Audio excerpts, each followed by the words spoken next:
તમે મને ગમે તે સમજતા હોય, ગાંડો સમજતા હોય કે તમારે જે કહેવું હોય કહો, પરંતુ હું ગાંડો નથી. હું એટલા માટે બધી વાતો કરું છું ને આવી પોસ્ટો મૂકું છું કે એક દિવસ તો મારા દેશની અંદરથી અંધવિશ્વાસ દૂર થઈ જશે અને આ અંધભક્તો છે ને તેમના મગજમાંથી અંધવિશ્વાસ નીકળી જશે અને મારો દેશ છે ને તે સોનાની ચીડિયા બની જશે. એટલા માટે જ હું પોસ્ટો મૂકું છું. આ દુનિયાની અંદર મનુષ્ય સિવાય હજારો લાખો જાતિના જીવો વસે છે અને કોઈને પણ ભગવાનની જરૂર નથી. કોઈ જીવ ભગવાનની આશા રાખતો નથી. ફક્ત માણસ જાતિ જ એવી છે જેને ભગવાન ઘડી કાઢ્યા છે. ભગવાનના નામની વાર્તાઓ બનાવી દીધી છે, દેવી દેવતાઓને નામની વાર્તાઓ બનાવી દીધી છે.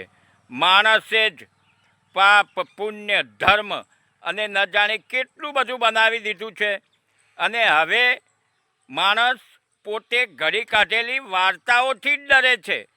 માણસે જ ભગવાન ઘડી કાઢ્યા છે અને હવે તે જ ભગવાનનો ડર રાખીને બીવે છે, ડરે છે ભગવાનથી. ભગવાન તે પ્રાકૃતિક નથી. નાસ્તિક હોય છે ને તેને ભગવાન, ભૂત, પ્રેત, પલિત, નરક, સરક ને શ્રાપનો ડર નથી લાગતો અને તેને ફાયદો થાય છે, કારણ કે તે બધાથી ડર્યા વગર પોતે વિચારી શકે છે અને તેનાથી જ તેને લાભ થાય છે. સમાજની અંદર અનપઢ લોકો છે તે અમારી સમસ્યા નથી, પરંતુ ભણેલા ગણેલા અને બુદ્ધિશાળી માણસો પણ પોતાની બુદ્ધિનો ઉપયોગ લોકોને છેતરવામાં કરે છે, તે અમારી સમસ્યા છે. સાચું જ્ઞાન તે જ છે જે તમને વિનમ્ર બનાવી દે, નમ્ર બનાવી દે. બાકી ધમંડથી ભરેલો, અભિમાનથી ભરેલો જે જ્ઞાની હોય છે ને તે તમને અંધકારમાં ધકેલી દેતો હોય છે. નાયક હર હંમેશને માટે બીજાઓથી એટલે કે દુશ્મનો સામે લડે છે અને જે નાલાયક હોય છે ને તે હર હંમેશને માટે અંદરના માણસો જોડે લડે છે, પોતાના માણસો જોડે લડે છે.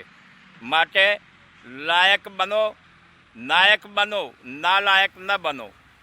દોસ્તો, જિંદગી નાની નથી હોતી, પરંતુ આપણને જીવતા નથી આવડતું. આપણે જીવતા જ પાછળથી શીખીએ છીએ અને જ્યારે આપણે જીવતા શીખીએ છીએ ને ત્યારે તો આપણે આ પૃથ્વી પરથી પાછા જવાનો સમય થઈ જાય છે. કોઈ તમને નજરઅંદાજ કરે ને તો તમે દુઃખી થશો નહીં, કારણ કે આ દુનિયાની અંદર એક નિયમ છે. કહે છે ને કે દ્રાક્ષ ખાટી છે, જે ન મળે તેને ખરાબ કહે છે.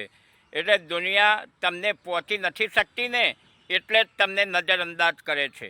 માટે તેનાથી દુઃખ લગાડશો નહીં. સાંભળો દોસ્તો, કોણ શું વેચી રહ્યું છે આ દેશની અંદર? નેતાઓ છે ને તે ધર્મને વેચી રહ્યા છે.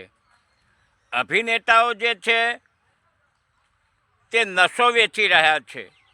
ક્રિકેટરો જે છે તે જુગાર વેચી રહ્યા છે અને મોદીજીનું જે મીડિયા છે ને તે આ દેશની અંદર નફરત વેચી રહ્યું છે, નફરત ફેલાવી રહ્યું છે. આપણા ભારતની અંદર સૌથી મોટા 3 ધંધા છે અને 3 ધંધા ટેક્સ ફ્રી છે. પહેલો ધંધો છે ધર્મનો, બીજો ધંધો છે રાજનીતિનો અને ત્રીજો ધંધો છે દલાલીનો. મજાની વાત છે, 3 ધંધા ટેક્સ ફ્રી છે, તેના પર કોઈ ટેક્સ લાગતો નથી.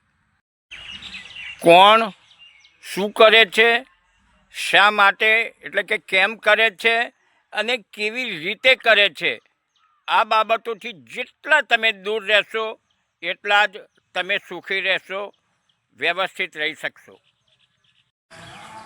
ધર્મ અને જાતિનો નશો ત્યારે ઉતરી જાય છે જ્યારે માણસ પોતે બહુ જબરજસ્ત બીમાર થઈ જાય છે અને તેને લોહીની જરૂર પડે છે.